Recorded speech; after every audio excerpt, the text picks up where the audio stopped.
अल्लाह के नबी ने इरशाद फरमाया पता करो ये जमीन किसकी है। तो पता किया गया, मालूम ये चला, पता ये चला 2 यतीम बच्चों की जमीन है जिसका बाप ने इंतकाल कर गया, चचा है। बोला चचा को भी बुलाओ, दोनों बच्चों को भी बुलाओ। चचा भी आया, दोनों बच्चा भी आया, सलाम करके बैठ गया। तो अल्लाह के नबी ने इरशाद फरमाया कि ये जमीन तुम्हारी। कहा या रसूलल्लाह मेरी। कहा कि बेचोगे? कहा कि आप क्या करेंगे? या रसूलल्लाह इस जमीन को लेकर आप क्या करेंगे? खेती करेंगे, काश्तकारी करेंगे?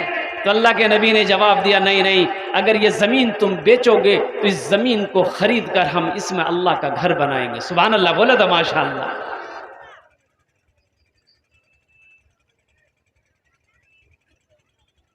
वो शख्स रोने लगा, आंख से आंसू सावन भादों की तरह गिरने लगा।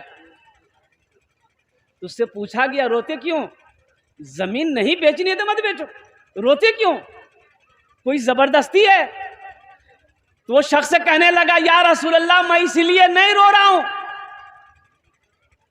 कि मुझे जमीन नहीं बेचनी, मैं इसलिए रो रहा हूं कि मैं कितना खुशनसीब हूं कि मेरे जमीन को अल्लाह ने कबूल कर लिया। सुभान अल्लाह बोलो तो माशाअल्लाह। अल्लाह ने कबूल कर लिया है। या रसूलल्लाह ना मुझे पैसों की जरूरत है, ना सोने की जरूरत है, ना चांदी की जरूरत है। या रसूलल्लाह ये जमीन मैं आपके कदमों में निछावर करता हूं, आप इसमें अल्लाह का घर बनाइए, हम तो इसका बदला अपने अल्लाह से ले लेंगे। तो अल्लाह के नबी ने इरशाद फरमाया नहीं, कुछ कीमत लेनी होगी। वो राजी हो गया। ये कीमत तय हुई मस्जिद नबवी की, जो मस्जिद नबवी अभी मदीना में है। अल्लाह अकबर कबीरा कि जिस मस्जिद के अंदर में अल्लाह के नबी ने इरशाद फरमाया जो 1 रकात नमाज पढ़ेगा अल्लाह उसे 50,000 रकात नमाज पढ़ने का सवाब अता फरमाया।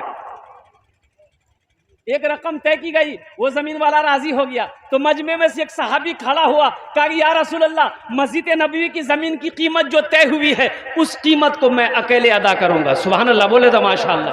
उस जमीन की कीमत मैं अकेले अदा करूंगा। वो कौन खुशनसीब सहाबी रसूल थे जिन्होंने मस्जिद नबवी की जमीन की कीमत अकेले अदा करी थी? इंशाअल्लाह मैं उसका नाम बताने की कोशिश करूंगा।